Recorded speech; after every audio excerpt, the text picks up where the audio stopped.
यो तम्बर कोरिडोरको बाटोमा चाहिँ हामीले यसरी अगाडिपट्टि चाहिँ गाडी आइदियो भने चाहिँ र छ भने चाहिँ यसरी झुलो खेलाउँछ। अनि अघि पछि कुद्नु परेछ त निकै डिस्टेन्स राखेर, होइन भने चाहिँ झुलो पुरै खेलाउँछ। तर मैले पनि यसले मलाई खेलाएँ, तर मैले पनि यसलाई खेलाउँदैछु। अब है त, अब खाएँ अहिले।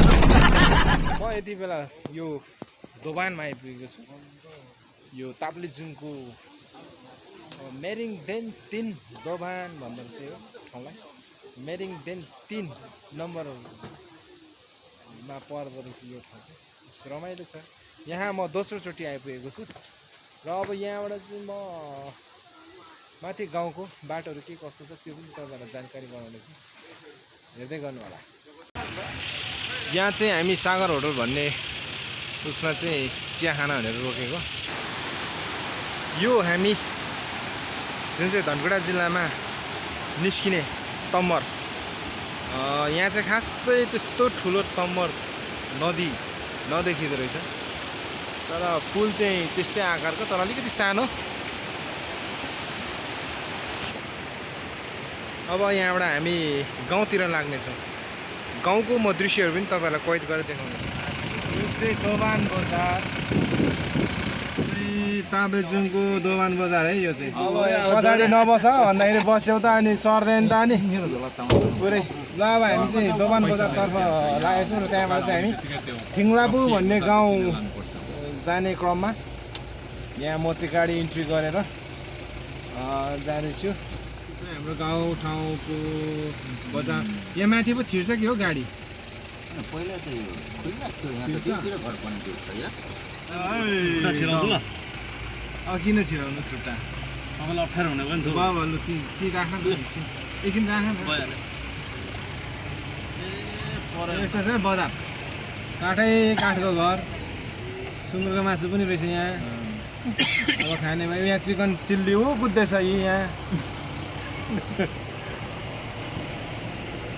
हाम्रो ताप्लेजुङको दोभान बजार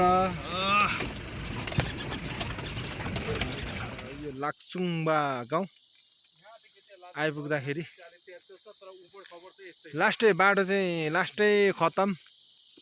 जिन्दगीमा पहिलोचोटि आएको, फेरि फर्स्ट एन्ड लास्ट भन्नु पर्ला जस्तो आएको। तर जागिरले गर्दाखेरि चाहिँ त्यसो भन्दिनँ। पैसा पायो भने त आउँछु होइन। अब कति दिन्छ भन्ने कुरो हो क्या।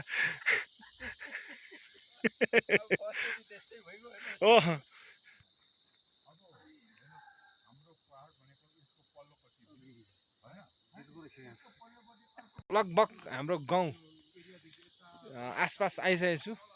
यो ठाउँ एकदम अफरोड, धेरै गाह्रो। योभन्दा बाटो त मुक्तिनाथको धेरै राम्रो छ।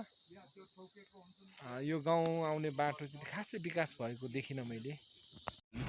थिङ्लापु जाने बाटो, कोदोबारी, धानबारी सबै बारी देख्यो, ढुङ्गाबारी पनि देख्यो। शुभ प्रभात सबैजनालाई। म ताप्लेजुङ जिल्लाको एउटा सानो गाउँमा आइपुगेको छु र यो गाउँमा चाहिँ प्रायःजसो ओख्राबु लिम्बूहरू बस्नु हुँदो रहेछ यहाँनिर। र यहाँ चाहिँ जुन यो मेरो पछाडि देखेको रुख छ, जुन चाहिँ बर्को बोट, त्यहाँ चाहिँ यहाँ ओख्राबु लिम्बू जातिहरूले चाहिँ पहिला पूजाहरू गर्ने, अनि त्यहाँ चाहिँ नागहरू देवताहरू निस्किने भएको कारणले गर्दा त्यहाँ पूजापाठ गर्नु हुँदो रहेछ। र यो चाहिँ एउटा देवी को स्थान भनिँदो रहेछ यहाँनिर। र आज मैले यहाँ यो ठाउँमा चाहिँ थिङ्लापु भन्ने गाउँमा आएर यो भनौँ न ओख्राबु जातिहरूले चाहिँ लिम्बू जातिले चाहिँ पूजा गर्नुहुने यो पुरानो एउटा स्थान तपाईँहरूलाई देखाउँदैछु। र यो भूभागमा बस्नुहुने देश विदेश तथा सहरमा बस्नुहुने सम्पूर्ण यहाँका जनताहरू जो हुनुहुन्छ, उहाँहरूले पनि आफ्नो गाउँठाउँ यस्तो भएको छ, विकास भएको छ भनेर चाहिँ हेर्नु होला। विकास त धेरै भएको छ, किनभने बाटो गाडी हिँड्ने बाटो आइसके पछाडि यो गाउँ विकास भएको भन्नुपर्छ।